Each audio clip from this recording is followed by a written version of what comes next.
Hello দর্শক, আসসালামু আলাইকুম। মুক্তা কিচেনে আমন্ত্রণ জানাচ্ছি নতুন একটা ভিডিও দেখার জন্য। খুব সিম্পল একটা রেসিপি দেব আপনাদেরকে। আমাদের দেশে প্রত্যেকটি স্কুলের মাঠে যে ঝালমুড়ি বিক্রি হয় এবং সেই ঝালমুড়িতে একটা মশলা দেওয়া হয়, অনেকটা মাংস রান্নার মশলার মতো সেই গন্ধটা, বাট একটা চটপটে স্বাদ থেকেই যায় মশলায়।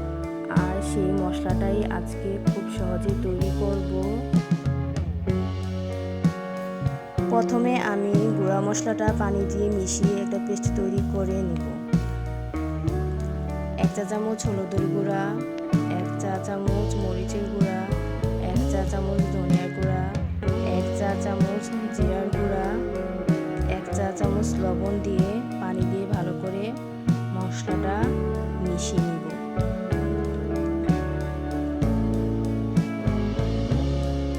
প্যানে 1 কাপ তেল দিয়ে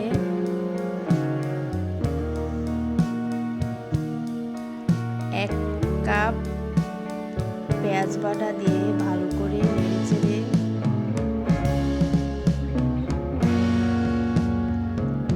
1 চা চামচ আদা বাটা,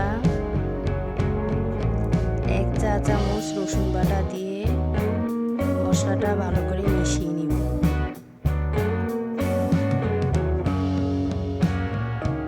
মশলাটা ভালো করে মেশানো হয়ে গেলে পেস্ট করে রাখা গুঁড়ো মশলাটা দিয়ে দেব।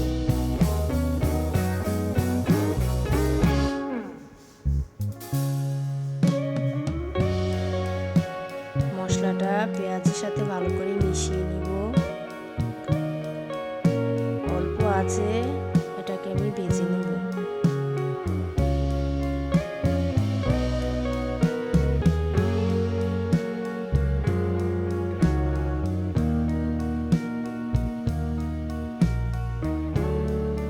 মেশানো হয়ে গেছে, এখন আমি দিয়ে দেব সরিষা বাটা 1 চা চামচ। মশলাটার সাথে সরিষা বাটাটা ভালো করে মিশিয়ে একদম অল্প আছে ভেজে নেব।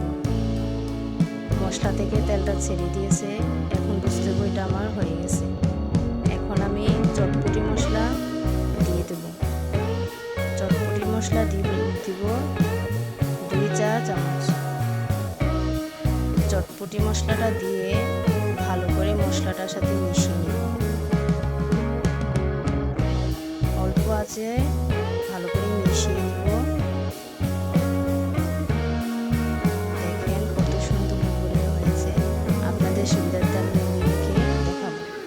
মুড়ি মাখার জন্য 1 বাটি মুড়ি নিলাম, পেঁয়াজ দিয়ে দিলাম, ধনেপাতা, কাঁচামরিচ, 2 চা চামচ মশলাটা দিয়ে এখন ভালো করে মিশিয়ে নেব। আপনারা চাইলে চানাচুর, বোট, পেঁয়াজু দিয়ে ভালো করে মেখে নিতে পারেন। দেখেন কতটা লোভনীয় হয়েছে। বাসায় একবার হলো ট্রাই করে নেবেন। আশা করি এই রেসিপিটা আপনাদের খুবই ভালো লেগেছে। ভালো লাগলে আমার চ্যানেলটা সাবস্ক্রাইব করবেন, একটা লাইক দিয়ে একটা কমেন্ট দিয়ে আমার সাথেই থাকবেন।